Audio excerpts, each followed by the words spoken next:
You're listening to episode 143, update episode with Jamie Sivrais.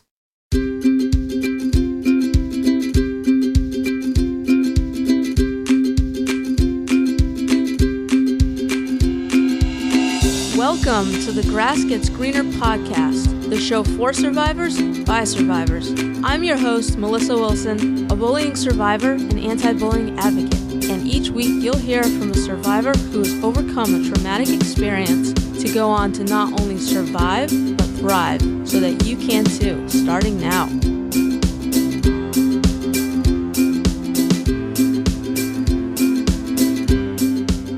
Hey there, welcome, and thank you so much for tuning into this episode. I'm so grateful to have you here.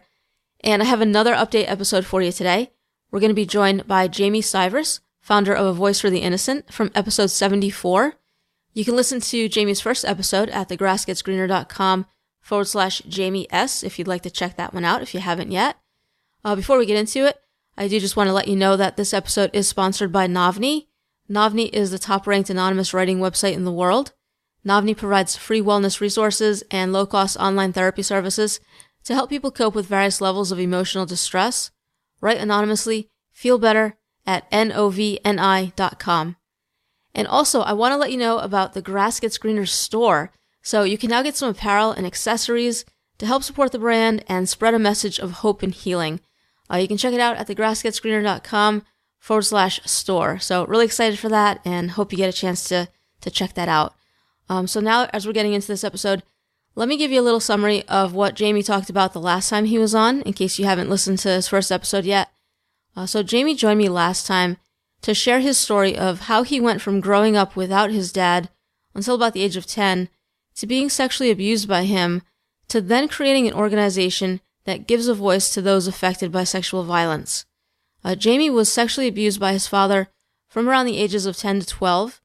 The abuse led Jamie to develop anger issues and have difficulties with relationships. And it was the support of his mom and music that helped Jamie to overcome what happened to him. So now that you're caught up a bit on Jamie's backstory, let me share a little bit about what we'll be talking about in this episode. We'll get an update on the work Jamie's doing with A Voice for the Innocent, including the work that A Voice for the Innocent is doing to create a college program to form chapters on campuses here in the U.S. He'll also share about a podcast that he's been working on to create a bigger discussion around sexual violence. He'll also share his future plans and visions for A Voice for the Innocent, and how he never wanted to link his struggles to his abuse, and how it can be difficult to know what's a result of the abuse and what's not. So hope you're excited to get caught up with Jamie today, and without further ado, we'll go ahead and get into this one, and I'll go bring Jamie on.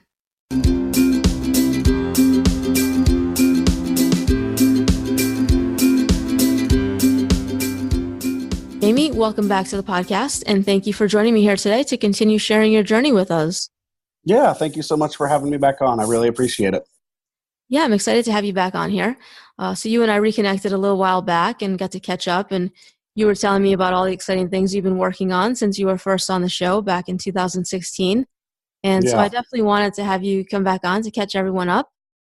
So before we dive into what's been new with you, start us out, Jamie, by sharing with us what it is you do today. So I am the founder of an organization called A Voice for the Innocent. And basically what we do is provide an anonymous online platform for people who have been hurt by sexual violence.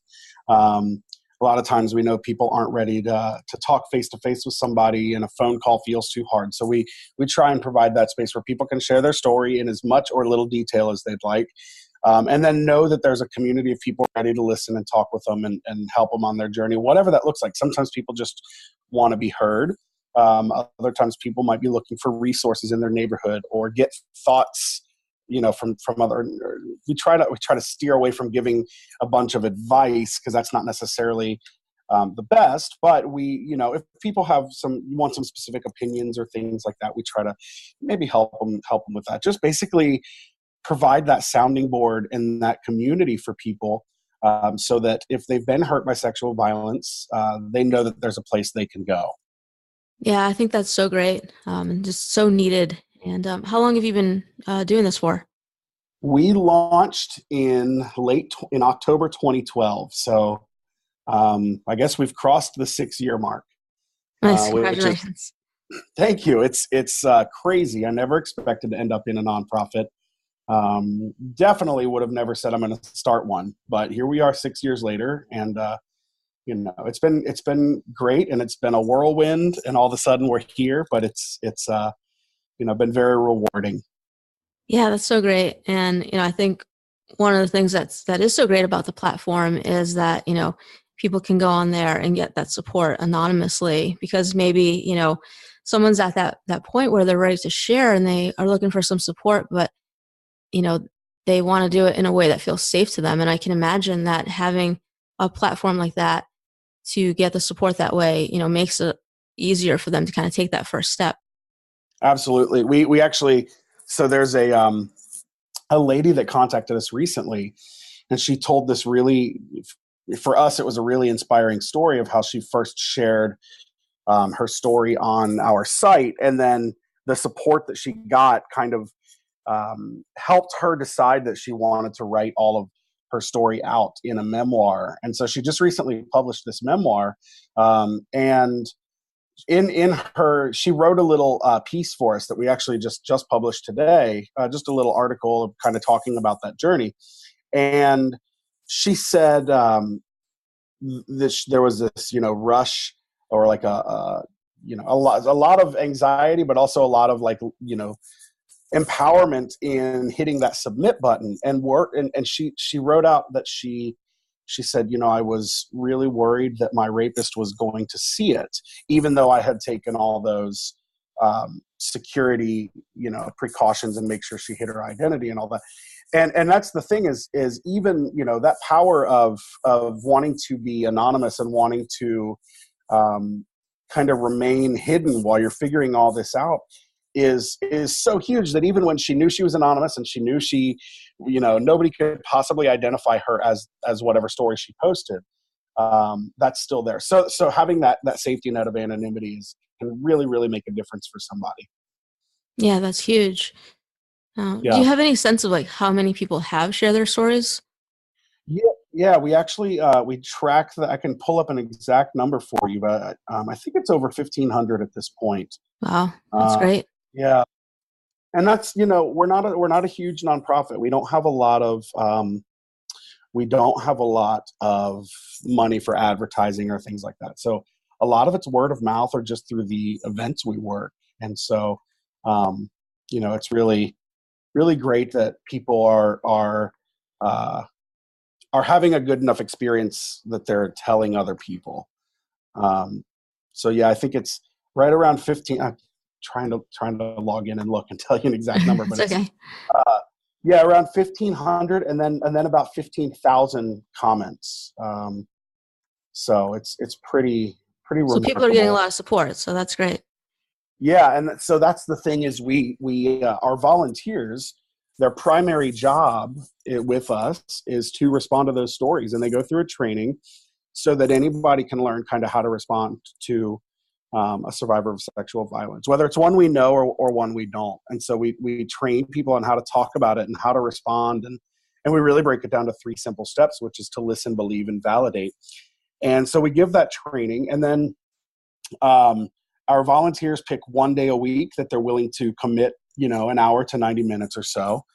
And so, maybe they choose Tuesday. So every Tuesday, they're going to log onto the site and they're going to respond to 5 to 7 stories.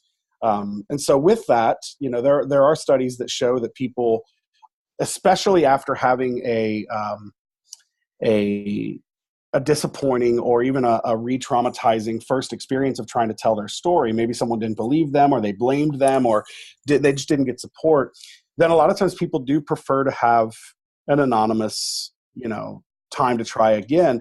But the caveat with that is that they like to have those moderated comments, because nothing would be worse than to have someone share their story and then someone comes on and gives them that same response. So that's it. So with training all of our volunteers, and the people who do respond, we know that they're starting from a good place, and then we do monitor comments just to make sure that because anyone can really go on there and comment. So that way we can make sure that there are no victim blaming comments, or there are no unsupportive comments, and that way when that storyteller comes on and they're sharing their experience, they really are getting a positive, compassionate, supportive response. Yeah, that's really great. So I'm glad to hear that things are going well with the organization. Thank And you. just, yeah, and just catch us up on what else has been new since you were last on. Yeah, so I guess I recorded in 2016, and I don't remember the exact month. I'm sure we talked about it last time I that think it we was talked. May. So May we I would have was looking been earlier today. Yep. yeah, we would have been just gearing up to go out on Vans Warped Tour, um, which was and that was 2016. So that was our first full year. So we got to travel on Vans Warped Tour, and if anyone's not familiar, it is the longest running and largest traveling music festival in North America. So it goes, and actually, unfortunately, it just had its final year last year, which was year 24 of the whole cross country tour. But I mean, it reached 750,000 people every year, and it's like an outdoor festival kind of thing, rain or shine. 75 to 90 bands on the day, and it hits 30 states and about 40 cities. So it's a really, really huge festival, and we got to be a sponsor of that and go out, and it's a pretty young, it's a lot of punk metal bands and things like that, and so the demographic there is young. It's like 16 to 24, and so we get to talk with these folks early who may have not even know what resources they have locally, or may not even know where help's available. And we get to go, tell them, hey, like if you or someone has been hurt by this, there's help for you. And we got to hand out our state resources. We have resources for all 50 states and all of Canada. And that way people can find out what's in their hometowns. And just tell them about our services, and that they can, volunteer with us, or they can share their story if that's what they need. And so we did that for 2016, 2017, and 2018, doing the entire tour. And it really, really helped our organization grow, and really helped people learn about what we were trying to do, and what kind of help was out there. And then, of course, as we've seen in the past couple of years, just the national conversation surrounding sexual violence has really grown from the Me Too movement. That was obviously huge. And then we've just seen several other cases that were, top stories or whatever, that everyone was kind of talking about. And so a lot of time, and whatever someone's opinions of Kavanaugh might be, like that was a national conversation. And what that did was it leads a lot of people who have been hurt by sexual violence to realize they maybe need to find help. And we saw that in around that time. We saw that when the Brock Turner case. We saw that with Bill Cosby. Anytime there's a national story of sexual violence, it might trigger some people, but it also just encourages, or helps someone decide, what, I got to talk about my experience. And then they start with, do I want to be anonymous? Do I want to talk in person? Is there anything I can do online? So a lot of times people find us that way. Mm-hmm. Yeah, that's great. Aside from doing Warped Tour, I mean, Warped Tour really did help us grow, but we try to sponsor other tours that bands might do, and that way they can maybe share what we're doing with their fans every night, and maybe we send out volunteers to every show. But we've also been starting, since we knew Warped Tour was ending, we kind of refocused, and we're starting a college program. So we're working to basically form chapters on college campuses around the U.S. And so that's been really our big focus, and we're just in the early stages of that right now. Yeah, that's awesome. Tell us a little bit more about that, and what that's kind of designed to do. Sure. So, when we think, first off, we know that college students face the highest risk of sexual violence. That's just the demographic that sees the most. And we also know that resources on campus are oftentimes lacking. Maybe there's a department or a Title IX coordinator, or maybe there's a counselor. And sometimes there are colleges that have, a great center that has a nice presence on campus. But oftentimes a person who was sexually assaulted on campus, or while a college student, may not know where that person is, may not know that department exists, or may not know who the Title IX coordinator is. And so they're kind of stuck to their own devices to, navigate this. And if they want to maybe do some research and find that out, or if they maybe want to do some, some Googling and figure out what resources are in their city, obviously that's an option. But what we see a lot is people who are faced with trying to figure all that out. In the moment, they might decide, you know what, I'm just going to not even worry about it. I'm not going to talk about it. I'm just going to move on. And then we know that often leads to depression, anxiety. We know that a lot of times folks have a higher risk of substance abuse or suicidal thoughts or so many things when they're not getting the help they need. So you're going to make it easier for them to get that help. Yeah. So the goal is it's kind of multifaceted. We want to have students who are engaged already on their college campuses, who already care about, helping survivors of sexual violence.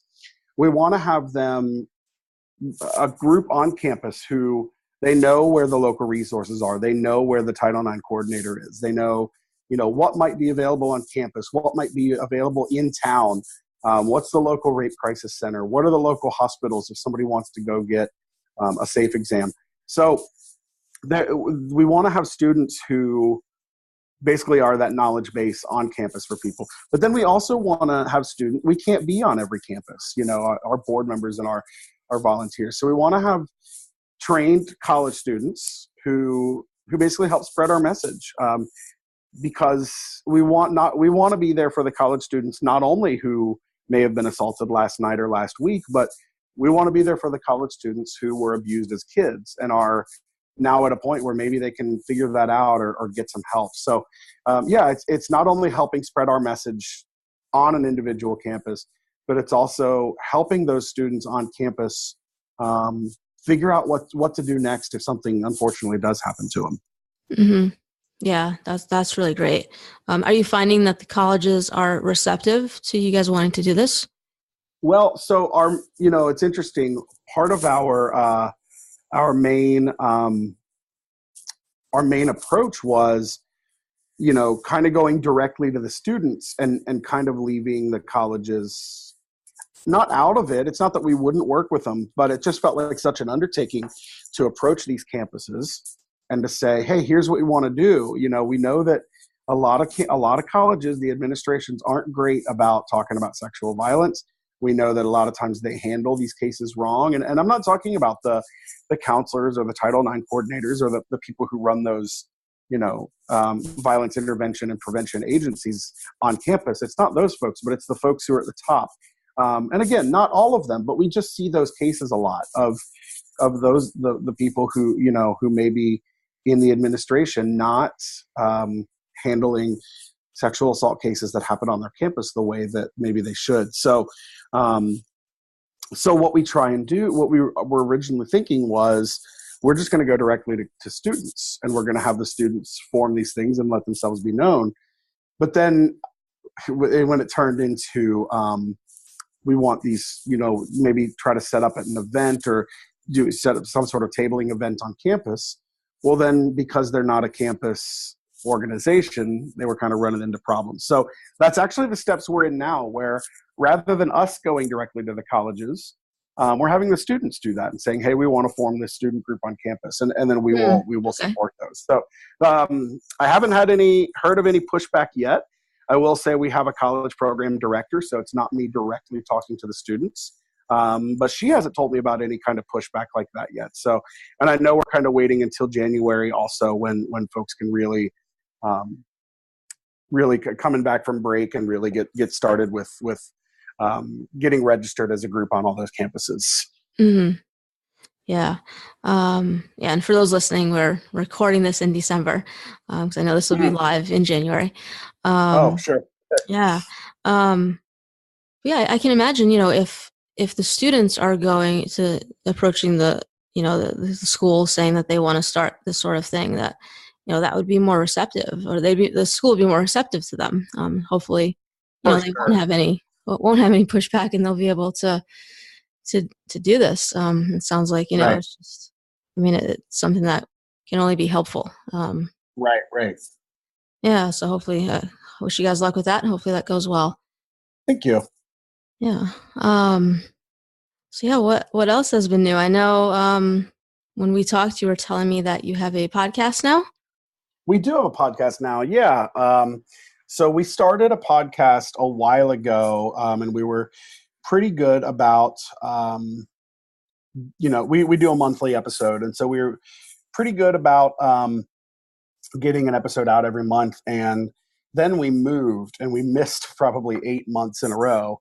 Where sporadically got episodes out. Now we're kind of back to getting them out monthly. And so we wanted to, we're an organization that focuses so much on stories and on people's individual experiences, that we wanted a way to have a bigger discussion about sexual violence as a whole, like, on a cultural level, on a societal level.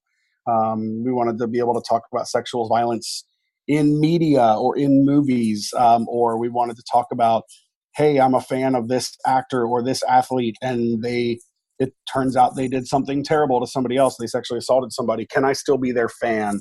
And we just want to, we want to just talk about those things. We don't necessarily come with giant answers or say, this is how you need to think. But I think those discussions are important. So we started the podcast probably a year and a half, 2 years ago. It's called More to the Story. And so now we have monthly discussions about what we try to have a theme every month that we kind of base all of our content on. And then the podcast is kind of the kickoff for that theme. So we just put one up about self-care. This month and last month were kind of linked together in that, holidays are great for some people and they're really difficult for other people. So last month was about continued contact, meaning what can someone do if they're going home for Thanksgiving or they're going home for Christmas or Hanukkah or anything they might celebrate just around the holidays. And hey, my abuser's actually in my family and he's going to be there. She's going to be there. What do I do? How do I navigate that? Because my mom will never talk to me again if I don't show up, but I really don't want to go because this person's there and my family doesn't really support me. There are people out there who have to deal with things like that. So we brought on a life coach to kind of help talk about that. And what can a person do if they are expected to be at home, but this person's there? And then we tied that to self-care this month. And so we're right in the middle of a self-care social media campaign, but I brought on some musicians who have written about their trauma. And we just had a discussion about specifically writing. How can writing help, as a form of self-care? And we're not talking about self-care as a replacement for counseling or therapy, but we're talking about it as a supplement, whether you're somebody who could benefit from counseling or whether you're in a really good spot. Self-care can be for everybody. And so we talk about that. And then, next in January, since this is when this will be going up, I think we're going to be talking about some of the pivotal cases in sexual violence, and not like the perpetrator cases, but the legislation, like, or the different things like that. Like, it wasn't until the 90s that spousal rape was even recognized by the courts. So just talking about some different things like that, and kind of the court cases that helped us get where we are today. And then we want to start answering some maybe some questions that people may not have. What happens if you go to the hospital for a safe exam, or what a lot of people refer to as a rape kit? What is that? What's that? What's if I choose to do that? What's that experience? What can I expect? What can I expect if I walk into an agency? Are they going to call the police? Are they going to pray? I'm not religious. Are they going to pray over me? So any of these kinds of questions that people might have. That's kind of what we're hoping to answer, because in those moments where somebody is dealing with trauma or somebody's dealing with crisis, maybe that's not the best time to start asking those questions. And wouldn't it be great if somebody, unfortunately is in a situation where they're having to make those decisions, if they had a little bit of knowledge that helped inform those decisions ahead of time? So those are the kinds of things we want to start highlighting and answering, is really like, what can I expect? I mean, like, any procedure that we have to go through, we want to talk to the doctor or the person performing it, saying, what can I expect? So, and this is just the same thing. What can I expect? In any situation, what happens if I got to go to court? What can I expect if that's something I have to do? So, really just trying to, it's called More to the Story, and that's really the whole point, is to be able to discuss some of the surrounding issues and the conversations that should happen around sexual violence. Yeah, that sounds great. I mean, just sounds like, you're covering a lot of important topics, which is really great. And where can people find the show? So it is available on our website. Actually, I don't know that it's in the menu on the website, but if you go to avfti.org/podcast, all of the episodes are there. You can also listen on iTunes. You can listen on any podcast listening app. So anywhere folks are listening here, you can possibly, maybe except for your website, can probably, well, find out. I'll have it linked up on your show notes page. Perfect. So Thank there you. Go. And we'll have to return the favor. We'll have to have you come on and talk about your show and things like that.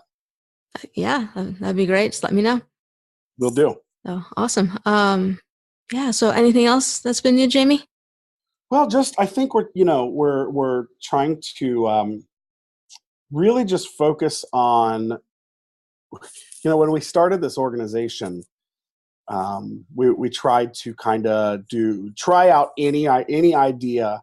And if it worked, it worked. And if not, we refigured it out. And over the 6 years, we've learned the things that we're good at. We've learned where we can help people the most. So now I think we're in a stage of kind of refocusing and really honing in those areas. And so meaning, I think we're a bit more conversational. A lot of times, if you go to a crisis center or an agency's website, for instance, a lot of times it's written out in a language, not in a language, but in the way it's written out it was clearly written by a therapist or an advocate. And it's in that kind of language. I work for a crisis center.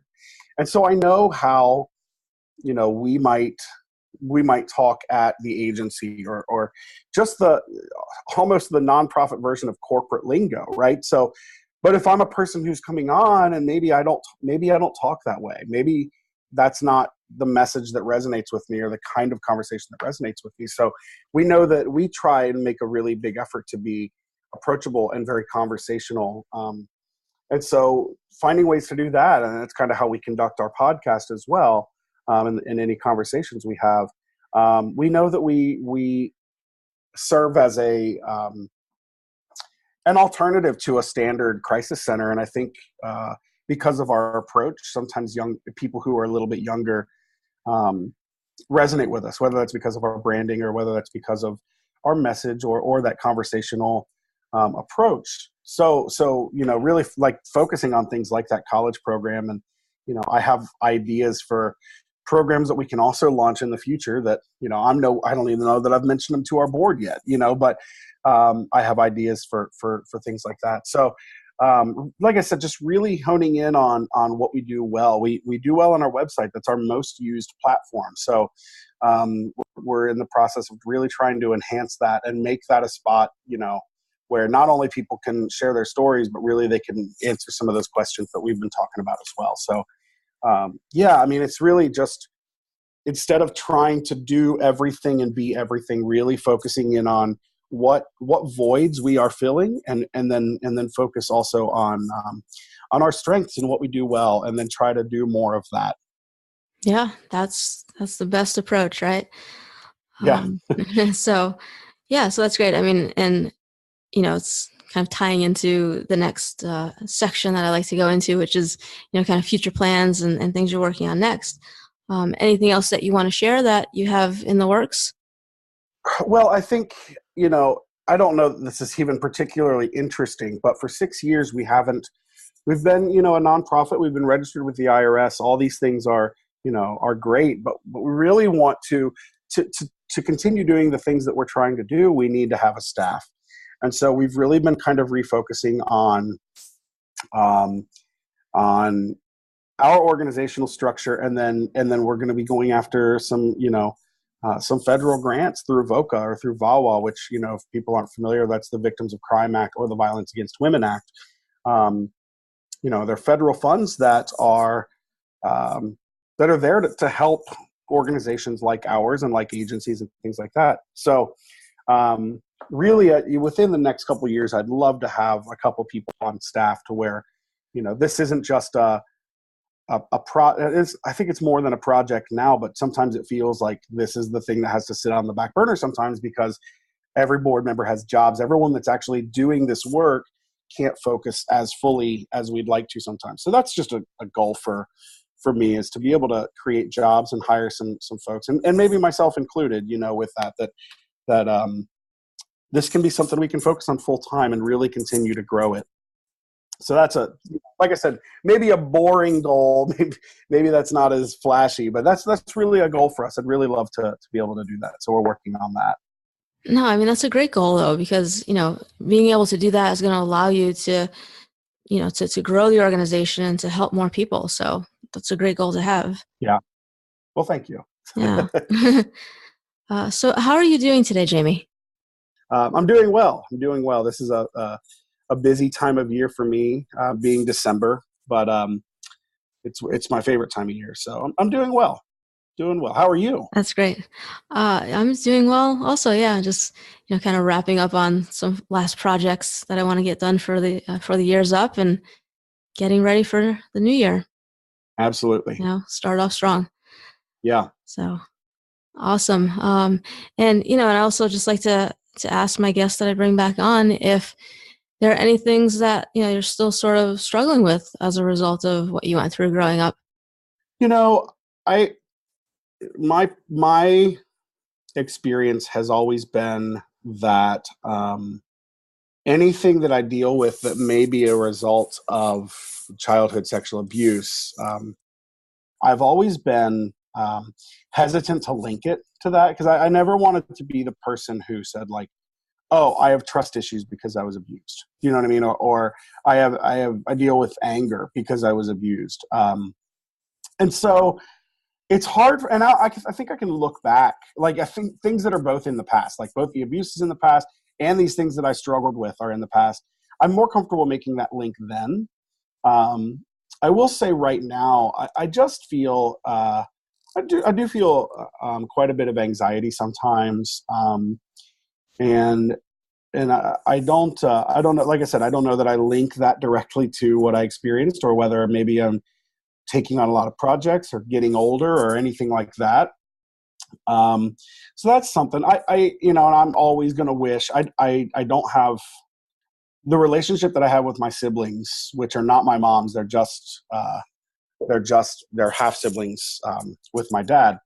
And my dad was the person who abused me. So, our relationships are not tumultuous. They're not negative, but I'm not as close to them as I wish I were. I think my siblings are wonderful people, and I miss them sometimes.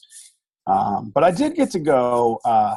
To the two of my siblings. I missed their high school and their college graduations, and I got to, my youngest graduated high school year and a half ago. And I did get to go to that, and it was a giant, stressful decision, because I knew my dad would be there. I also knew it was at a very large place, so I probably wouldn't run into him. But there were definitely some anxieties and some stress around that. I mean, I don't think of myself as a person who is scared or nervous a whole lot. I know a lot of people don't like public speaking. I can get up and talk in front of as many people as you want to put me in front of. That's not something that scares me. But I was really, really anxious and nervous that day. So that kind of, I'm always going to wish that my relationship with my siblings were a little bit better. But we keep trying, and we like I said, it's not bad. I just wish we were closer is all. Sure.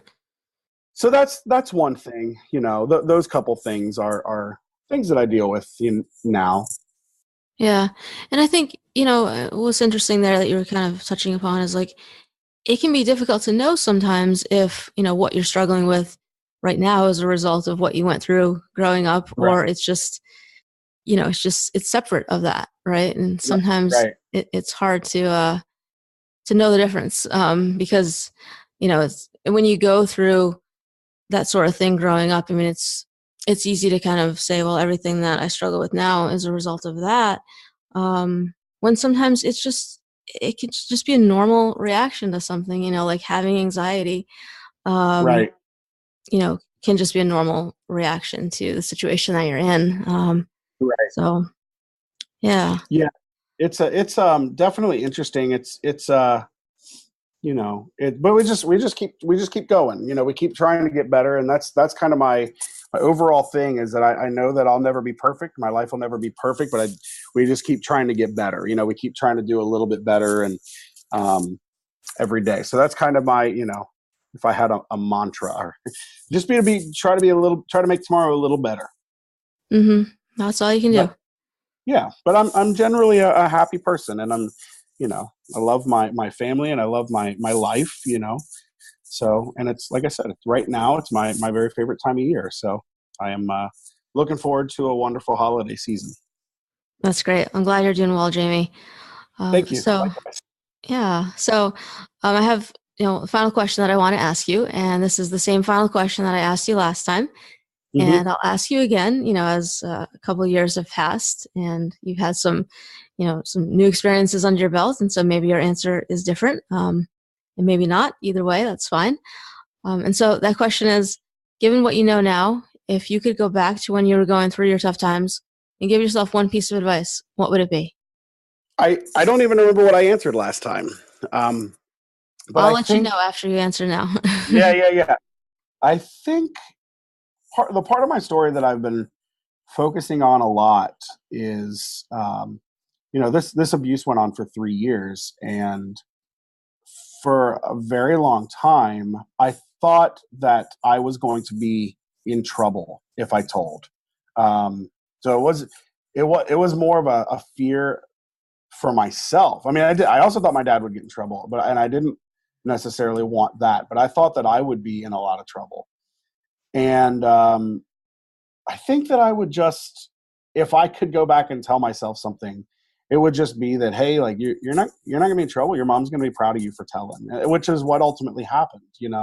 Um, but yeah, just saying like you're not gonna be in trouble. I think that if I had known that as a kid, I think I you know would have come forward much sooner. Yeah, and I think that keeps a lot of kids from telling, right? They're afraid that they're going to get in trouble. Sure. Yeah. So yeah, you just keep it to yourself. Yeah. Absolutely. But yeah, very similar to what you had said last time. Basically, you had said, you let your younger self know that, your parent can be your abuser and that it's not your Mm. fault if they are. Yeah.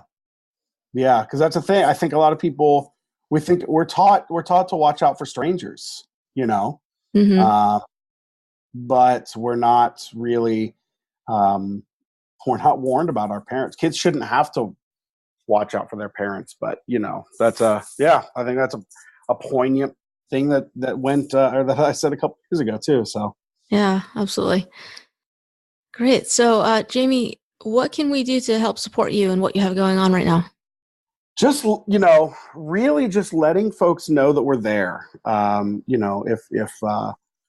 If you know somebody who's been hurt by sexual violence, just let them know about our website. Let them know that they can anonymously share their story, or maybe if you don't know anybody in particular, you know, throw up our link on Facebook or on Twitter, on Instagram. Just let folks know that there's a spot out there. 1 in 3 women, 1 in 6 men are the number of people who've been hurt. So even if I always say everybody knows somebody, even if we don't know can't think of anybody that we know that's been hurt by sexual violence, we just don't know. We just don't know that information, but chances are we do actually know someone who's been hurt. So, um, Yeah, and yeah, just sometimes in sharing it, that person will see that and they'll be able to get some support. absolutely. Yeah. And, I can actually say this since this will be kind of going up in January, um, a lot of people, um, a lot of people make New Year's resolutions in January, and I know a lot of other people kind of make fun of New Year's resolutions. I'm a pro New Year's resolutions person. I think that if people want to better themselves in a way, and New Year's feels like a new start, wonderful. I'm in your corner. Um, But what greater resolution can there be than not only to help yourself, but to help other people? So if anyone's looking for a way to volunteer that is, low time commitment, but comes with a huge, enormous impact, we'd love for people to join our volunteer team too. So it's, you just go to avfti.org, click get involved, and there's a volunteer application, and that'll take you right through the training and get you on our team. And it's very self-explanatory how that goes. So let people know about us and join our volunteer team. Those are if anyone wants to, throw us several $1 million, and we can hire a lot of people and really make an impact. But of course. I know one of those is less likely than the other two. So that's the biggest thing. Let folks know about us, and join our volunteer team if you're looking for a way to help out. Yeah, awesome. All right, well, I'll have that all linked up on the show notes page. Any other way that people can connect with you, Jamie? We are on A Voice for the Innocent on Facebook. We are at AVFTI on Twitter and on Instagram. And we have a YouTube channel as well that we don't utilize as much as we probably should. But we do have several videos up on YouTube as well. So just search A Voice for the Innocent. All right, sounds good. So that'll be linked up for anyone who wants to check any of that out. And other than that, Jamie, I just want to thank you for coming on here today and for catching us up on what you've been up to since we last heard from you a couple of years ago.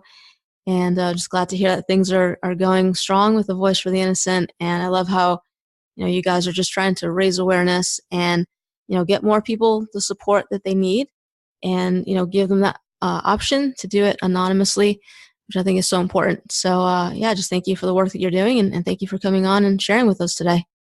Wonderful. Thank you so much, Melissa. I really appreciate you having me back, and glad to see your podcast is going well also. And definitely let's keep in touch, and we'll get you on ours soon. All right. Sounds good. I hope you have a great rest of your day. Thank you. You as well.